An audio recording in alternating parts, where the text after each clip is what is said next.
آگے سے قارون نے جواب کیا دیا؟ کہا کہ انما اوتیتہ علی علم عندی، بے شک سوائے اس کے کہ دیا گیا ہوں میں یہ مال علی علم، اوپر اس ہنر کے جو میرے پاس ہے۔ یہ تو میرے اپنے ہنر کی وجہ سے مال مجھ کو ملا،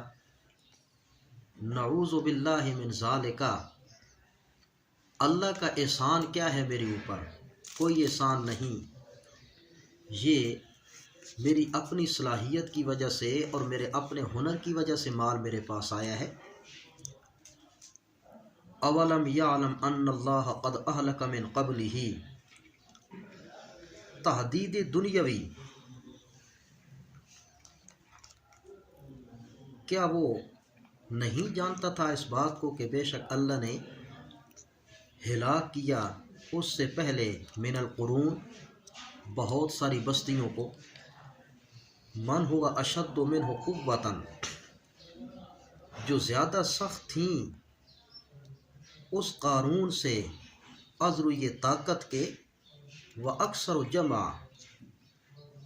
اور زیادہ تھے عذر مال پونجی جمع کرنے کے اعتبار سے۔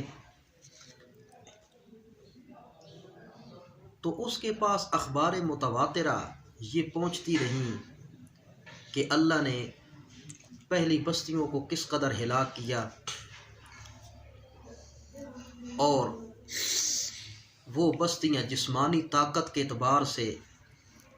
اسی طرح مالی قوت کے اعتبار سے کس قدر مضبوط تھیں،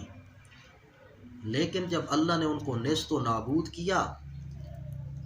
تو کوئی بھی ان کے کام نہ آیا، نہ ان کی طاقت ان کے کام آئی، نہ ان کا مال ان کے کام آیا۔ تو یہ قارون بھی کیا چیز ہے؟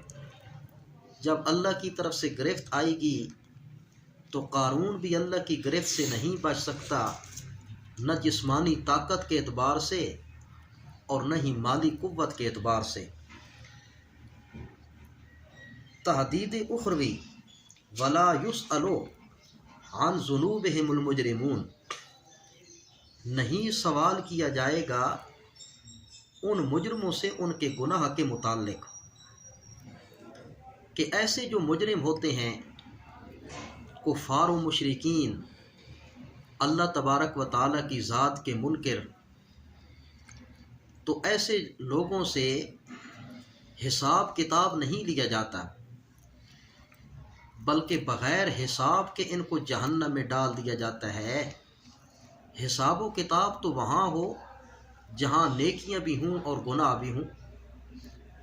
تو ایسے لوگوں کے پلڑے کے اندر تو صرف گناہ ہی ہیں، ان کے کھاتے میں کوئی نیکی نہیں۔ لعلمہ تعالی بہم بل یدخلون النار بغیر حساب، از تفسیر مدارک،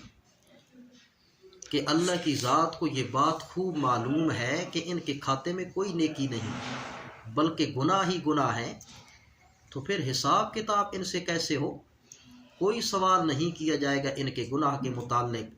بلکہ بغیر حساب و کتاب کے ان کو جہنم کی آگ میں داخل کر دیا جائے گا۔ فخرج علی قومہ فی زینتی، فخر قارونی، پس نکلا وہ قارون اپنی قوم پر، فی زینتی، بڑی ٹھاٹھ کے ساتھ، ٹھاٹھ باٹھ میں۔ قال الذین یریدون الحیات الدنیا، کہا ان لوگوں نے جو ارادہ رکھتے تھے دنیا کی زندگی کا، یا لیت لنا مثل ما اوتی قارون، کاش کہ ہم کو بھی مل جاتا اسی طرح جو کچھ قارون دیا گیا، کہ جس قدر قارون کے پاس مال و دولت ہے وہ ہمارے پاس بھی آ جاتی۔ اس سے مراد کمزور ایمان والے لوگ کہ قارون کے مال کو دیکھ کر اور وہ بھی خواہش کرنے لگے اس بات کی کہ ہمارے پاس بھی مال آ جاتا جس طرح قارون کے پاس ہے۔ انہ لذو حظ عظیم، علت تمنی کہ بے شک البتہ وہ تو بڑی ہی قسمت والا ہے کہ اس قدر اس کے پاس کثیر مال ہے